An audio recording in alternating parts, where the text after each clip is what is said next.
मैं आपको एक ऐसे लड़के की कहानी सुनाने जा रहा हूँ जिसका नाम था रवि। वह हिमालय की एक छोटी सी पहाड़ी बस्ती में रहता था। हर सुबह रवि अपने घर से एक बहुत ऊंचे पर्वत को देखा करता था, शिवधार। उसकी बर्फीली चोटी आसमान को चीरती हुई ऊपर उठती थी, जैसे स्वर्ग की ओर इशारा करती हो। वह पर्वत सुंदर था, लेकिन खतरनाक भी। गांव के कई लोग उसे जीतने निकले थे, लेकिन कोई भी उसकी चोटी तक नहीं पहुंचा था। कुछ लौटकर नहीं आए, लेकिन रवि अलग था। वो इस चोटी को जीतने इसलिए नहीं जाना चाहता था क्योंकि उसे नाम या शोहरत चाहिए थी। वो बस जानना चाहता था ऊपर से दुनिया कैसी दिखती है। 21 साल की उम्र में जब रवि ने पूरी तैयारी कर ली तो वह अपने सपने की ओर निकल पड़ा। गांव वाले उसे विदा करने आए। माँ ने उसके गले में एक ऊनी मफलर डाला। पिता ने कंधा थपथपाया।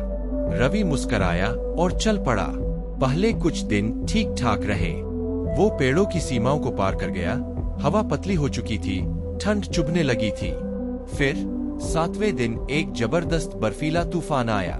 टेंट फट गया, सामान उड़ गया और पहली बार रवि को लगा कि शायद ये अंत है। लेकिन तभी उसे दादाजी की एक बात याद आई। जब शरीर कहे अब और नहीं, तब आत्मा कहती है एक कदम और। तो उसने एक कदम और बढ़ाया, फिर एक और, फिर एक और। 10वें दिन ठंड से कांपते हुए और दर्द में कराहते हुए वो अंतिम चट्टानी धार पर पहुंचा जहां से चोटी मात्र 30 फीट दूर थी। लेकिन तभी उसका पैर फिसल गया। वो एक संकरी चट्टान पर गिरा, जमीन पर पड़ा रहा। उसकी टांग टूट चुकी थी। वो अब न ऊपर चढ़ सकता था न नीचे उतर सकता था। रवि ने आसमान की ओर देखा, सोचने लगा, माँ, पिता, गांव, वो सपना।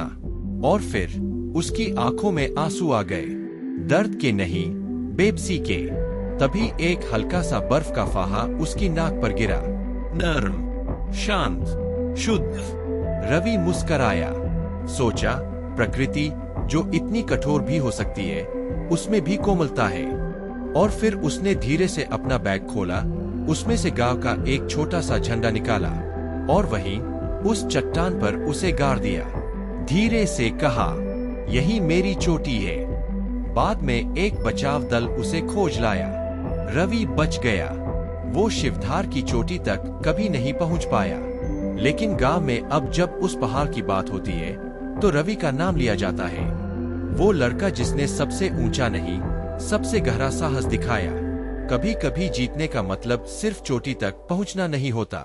कभी कभी जीत होती है गिरने के बाद भी हार ना मानने में। याद रखो, तुम्हारी असली चोटी शायद उस एक कदम के बाद हो जहां तुमने लगभग हार मान ली थी। तो अगली बार जब जिंदगी तुम्हें गिराए, रवि को याद करना, एक कदम और बढ़ाना, अपना झंडा गाड़ देना और कह देना, यही मेरी चोटी है। अगर आपको ये कहानी प्रेरणादायक लगी हो तो वीडियो को लाइक करें, कमेंट में बताएं आपको कैसा लगा। और ऐसी ही और कहानियों के लिए चैनल को सब्सक्राइब करें और अपने दोस्तों के साथ शेयर जरूर करें, क्योंकि हो सकता है किसी और की चोटी भी बस एक कहानी दूर हो।